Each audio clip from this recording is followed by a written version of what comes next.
Sinisisi ni Cebu Governor Pambari 4 ang mga substandard na flood control projects kaya raw binahan ng matindi ang kanilang probinsya. Si Pangulong Bongbong Marcos naman pinag-utos ng imbestigahan ang mga naturang proyekto. Narito po ang report ni Ian Suyu. Substandard flood control project ang sinisisi ni Cebu Governor Pambari 4 kaya nararanasan ngayon ang pinakamalalang pagbaha sa kasaysayan ng lalawigan.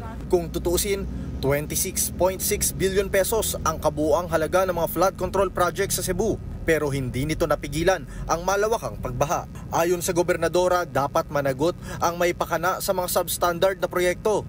I think substandard yung mga flood control projects in that area. Hindi ganito yung Ted, never in the history, by far, this is the worst, flash flood caused by a typhoon that ever happened in the history of Cebu. Ito yung pinakagrabe. Actually, Ted, mas grabe pa tong Tino kaysa Odette. Kasi yung Odette, it was the wind. Itong Tino, flash flood. Ayon naman sa UP Resilience Institute, halo-halo ang dahilan sa pagbaha sa Cebu. Una ay may mga lugar raw talaga na nasa floodplain. Ibig sabihin yan ay posible talaga silang daanan o daluyan ng tubig mula sa mga ilog. Base doon sa mga nakikita ko, yung mga binaha ng mga subdivision, doon sa Azalea, doon sa Del Rio, doon sa Mandaue, sa Liloan, Talisay. Lahat ng mga nakikita ko doon, karamihan, or most of them, ay nandun sa floodplains.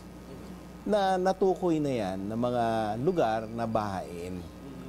So, ibig sabihin nun, dapat na-evacuate sila. Kasi may mga mapa naman na sinasabi na hazardous yung area sa baha.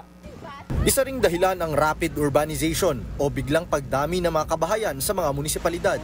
Posibleng nakaapekto rin daw ang pagmimina na nagresulta sa pagkalbo ng mga kabundukan na sanay sasalo sa tubig ulan. Sa datos ng Malacanang, 343 flood control projects ang ginawa sa Cebu sa ilalim ng Duterte administration, habang may 168 flood control projects naman sa ilalim ng panunungkulan ni Pangulong Bongbong Marcos. Dapat daw masilip ang mga ito. Pinaiimbestigahan na ito ni Pangulong Bongbong Marcos.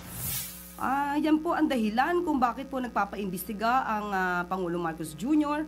Dahil nakita niya po yung epekto, may mga budget na inilaan para dito pero parang hindi gumagana. Nananawagan naman ang palasyo sa gobernadora para tumulong sa investigasyon. Kaya mas maganda po na kung siya man po ay nagagalit, yan din po ang nararamdaman ng Pangulong Marcos Jr.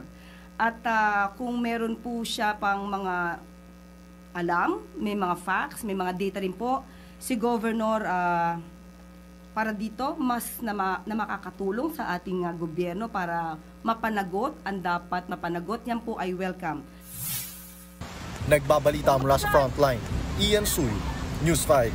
Mga kapatid, ako po si Ruth Cabal. Dito tayo sa totoo, dito tayo sa True FM. Mag-follow at mag-subscribe din po kayo sa aming social media accounts at True Network PH. Diyan po yan sa aming X na dating Twitter, sa FB, sa Instagram, sa YouTube, sa TikTok at sa mga podcast. At syempre, tutok din po kayo sa Signal True TV Channel 19.